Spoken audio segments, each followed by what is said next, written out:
Okay, Arash.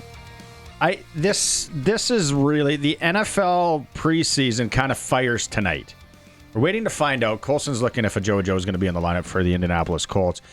But on the NFL to the CFL to just football in general discussion, huge news that the NFL is banning smelling salts or teams providing smelling salt. What do you know about this?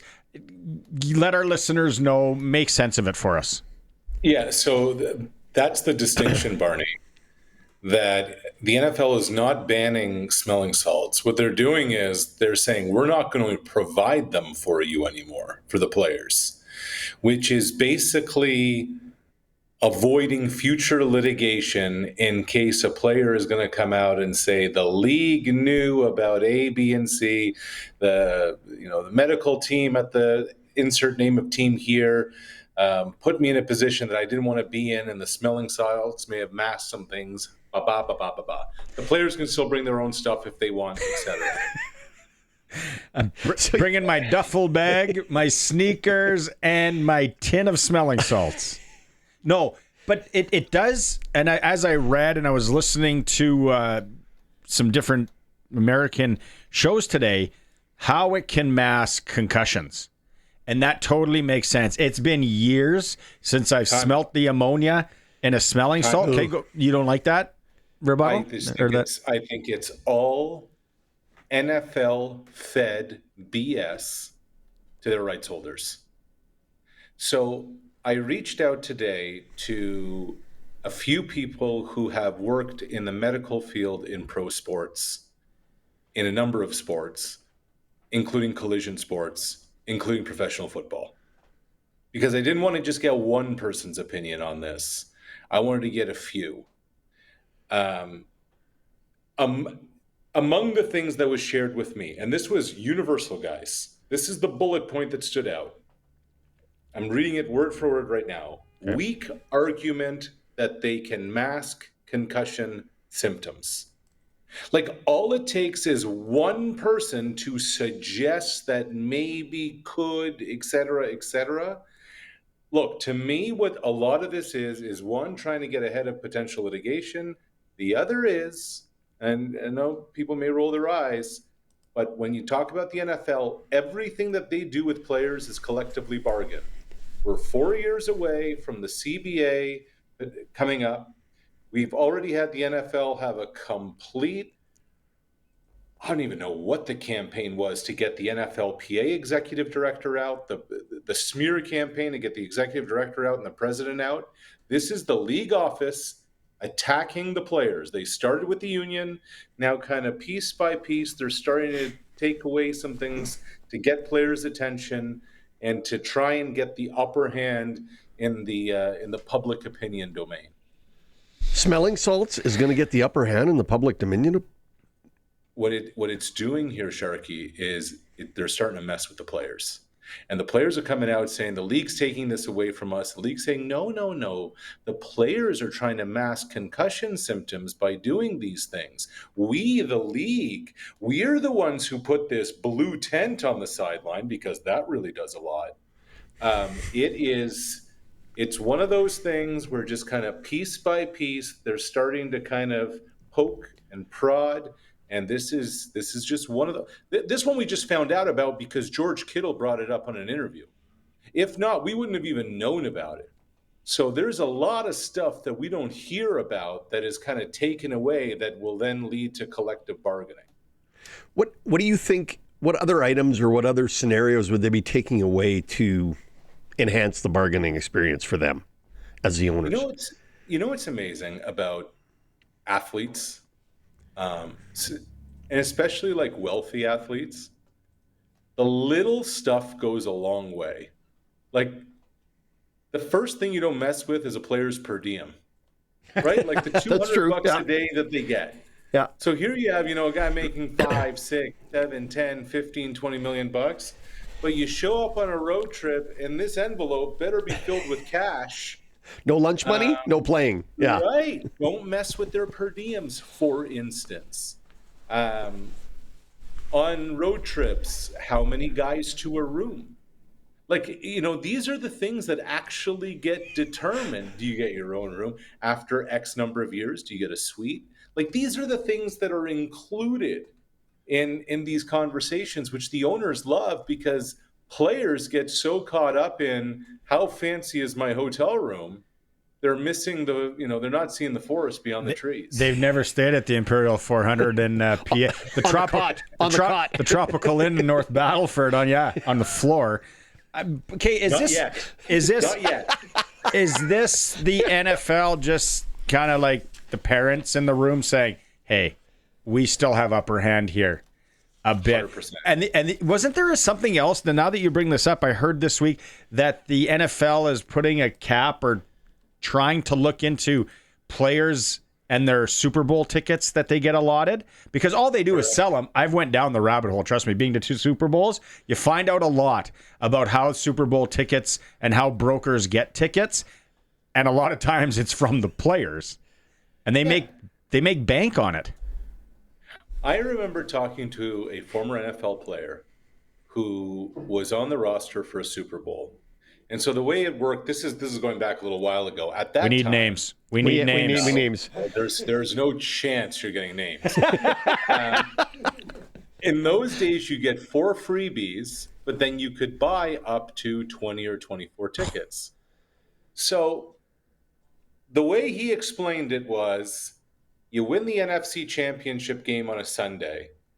On Monday, you come to the facility. You have the 2 weeks between games. Monday is the logistics day. So the team services person comes in, explains how the travel is going to go. And then the coaches talk about what the practice plan is going to be. And then it's like how the families are going to get there. And then everybody from the team leaves the room and says, okay, now it's your Players Association time, which is code for the player reps have a contact with a dude, with a guy. And a guy comes in and says, look, I will buy any extra tickets off of you. In those days, I think it was like $750 face value, and $750 and $1,500 was lower bowl and upper bowl. I don't know what it is now.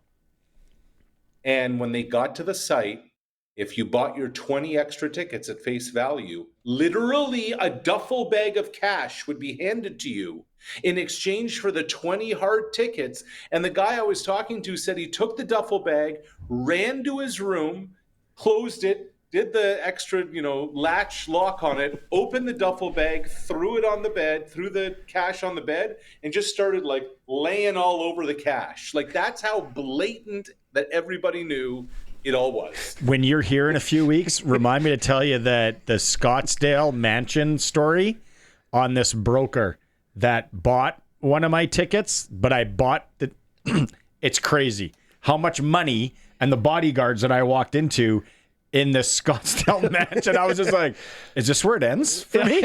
Is this how it goes down? Okay, but let's go back on track here. Smelling salts in the CFL. Where do they stand north of the border? And is there a tariff on them? The teams do have smelling salts on the sidelines. Right now, at the moment, it's fine.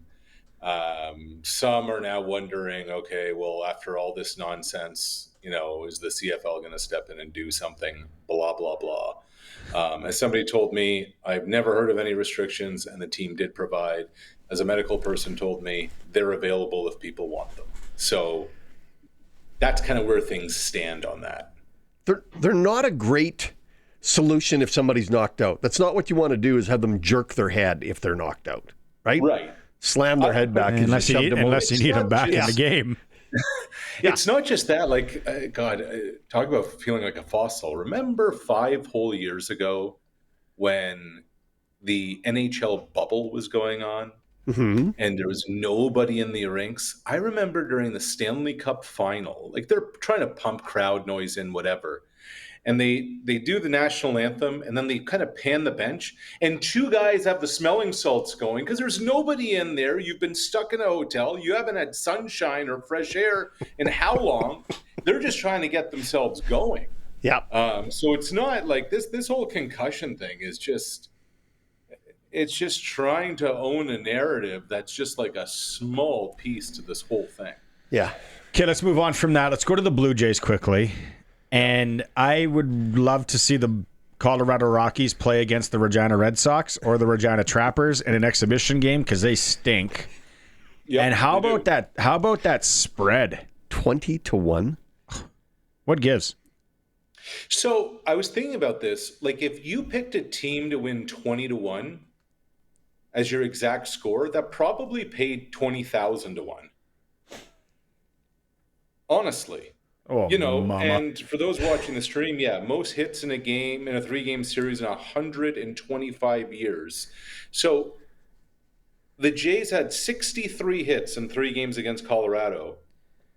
They broke the record that the Red Sox set in 1901.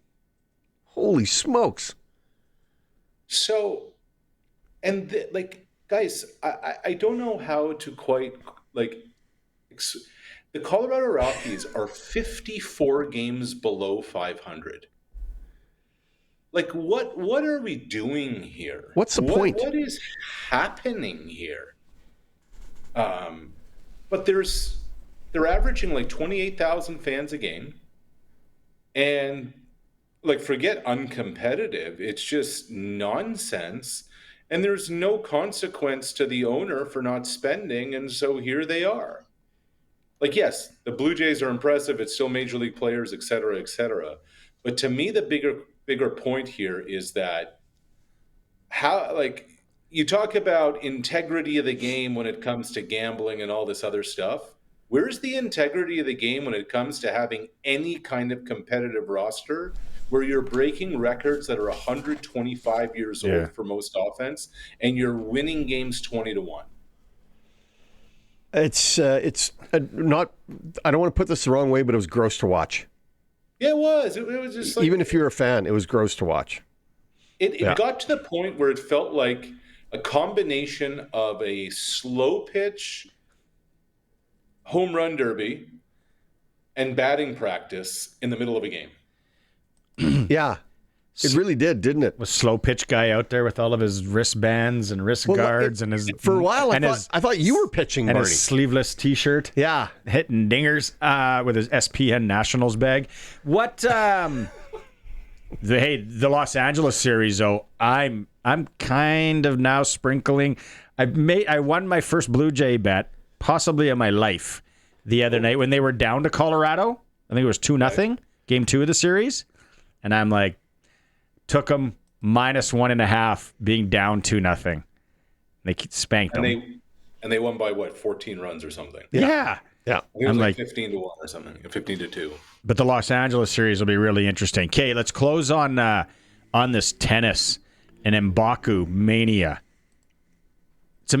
It's nice. I'm not a big tennis guy, but watching this 18-year-old Canadian, like, it's big time. So not only is she getting Naomi Osaka in the final tonight, we're talking about somebody who, like a year ago at this time, was playing in the middle of nowhere, Croatia, where the grand prize was something like $6,000. A bag of smelling salts. A bag of smelling salts. And tonight she could walk away with about $1 million. So she began the year ranked 335 in the world, and now she can be top 25. And she's 18 years old. And guys, so often you hear coaches, players, sports psychologists, whatever, just say, hey, don't make this bigger than it is. Stay in the moment, blah, blah, blah. This kid actually does. Like, she treats 2-all, 15-30 in the first set the way she would a tiebreak with the finals on the line. She, like, nothing really phases her. There aren't real nerves. It's amazing to kind of witness this from somebody who's never been through it before. She's acting like she's been there before, but she's never been through this before. She was ranked 335th in the world. Yeah, she didn't get ranked in the, or like seeded. I can't even believe they rank that high. What am I ranked? Can you check in my men's ranking? Where am I? Like 335. Can we just end it at maybe 200? This is the one place on earth, Barney, where you have a lot of commas Yeah. after 3:35 for your. Only with the bank account. But remarkably enough, a Canadian has won this in the last 6 years. Yeah, And- Bianca Andreescu did it in 2019. Yeah. I heard a story yesterday. I'm covering the men's tournament, and 3 years ago, when the women's tournament was here in Toronto, this kid's 15, she's a junior, and her coach at the time told the player, said, "Hey, she's good enough to win this thing now."